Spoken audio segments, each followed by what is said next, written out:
Moorish invasion of the Middle Ages was thought as thorough as it was fast.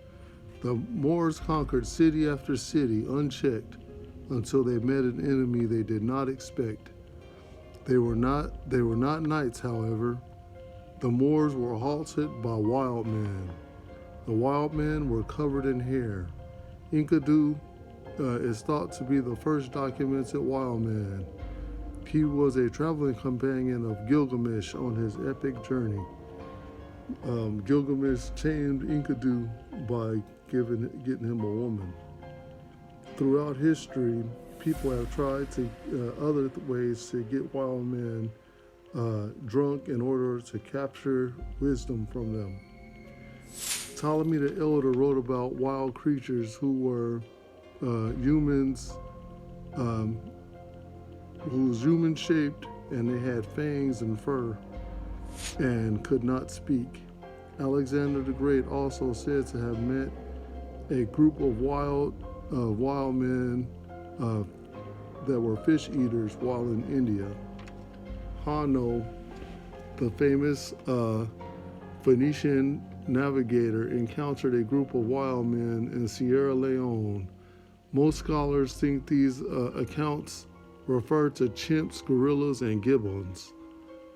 So we are to believe that well-known explorers and conquerors don't know the difference between an ape or a monkey and a person. These sightings are not limited to the ancient world or to the Middle Ages. These wild men often put on clothes and blend in with the regular humans. The Alma of Central Asia was encountered throughout history in the region. It is said that a small unit of Mongols captured a female during the Mongol conquest. Professor Porchnev wrote a description of the Alma. The Alma is described as underlayer of hair so that the skin can sometimes be seen, says the report. The head rises to a cone-shaped peak, it continues, and the teeth are like a man's, but larger, with the canines more widely separated. Portnev's description also noted that the Alma can run as fast as a horse and swim in swift currents. Breeding pairs remain together living in holes in the ground. For food they eat small animals and vegetables. The creatures are mainly active at night. The report also noted that the animals have a distasteful smell.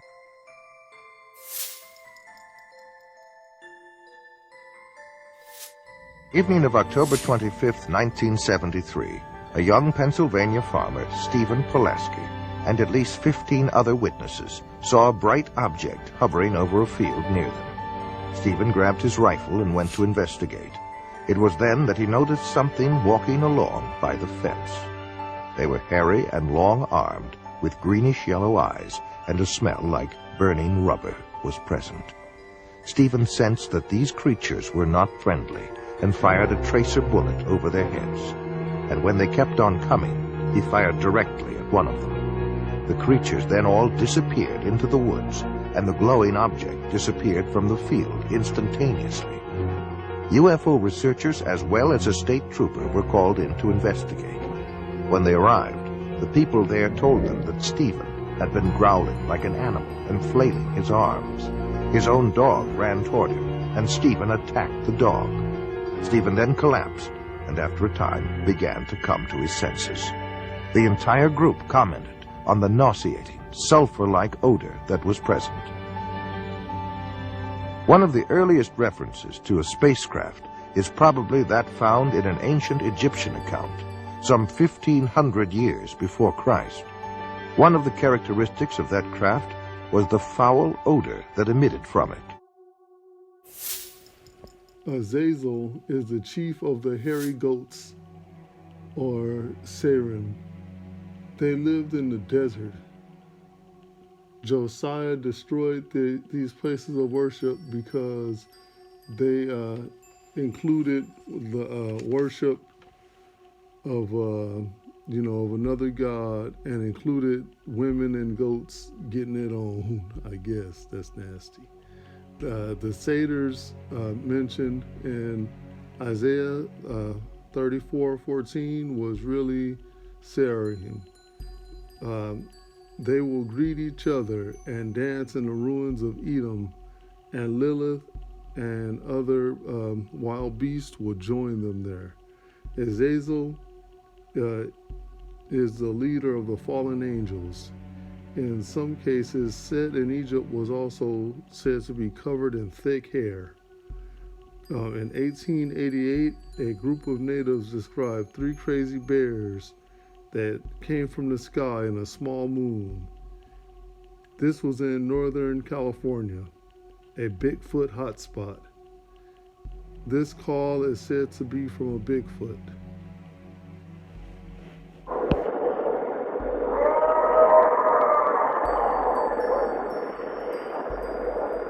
Recorded the following broadcast of strange noises that were heard on the Apollo 11 spacecraft.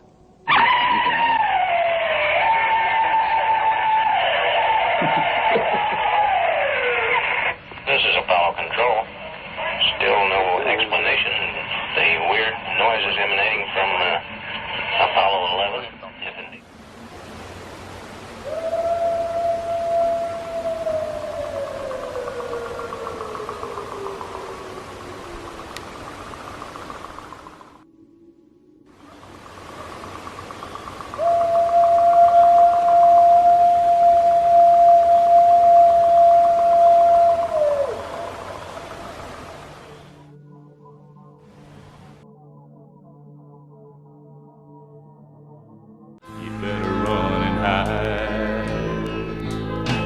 In the pre-dawn hours, if you find yourself anywhere near Slater Road, if the hair stands up on the back of your neck, don't say you wasn't told. If you hear a scream or smell something that's turning your insides, it could be a skunk ape. You better run and hide.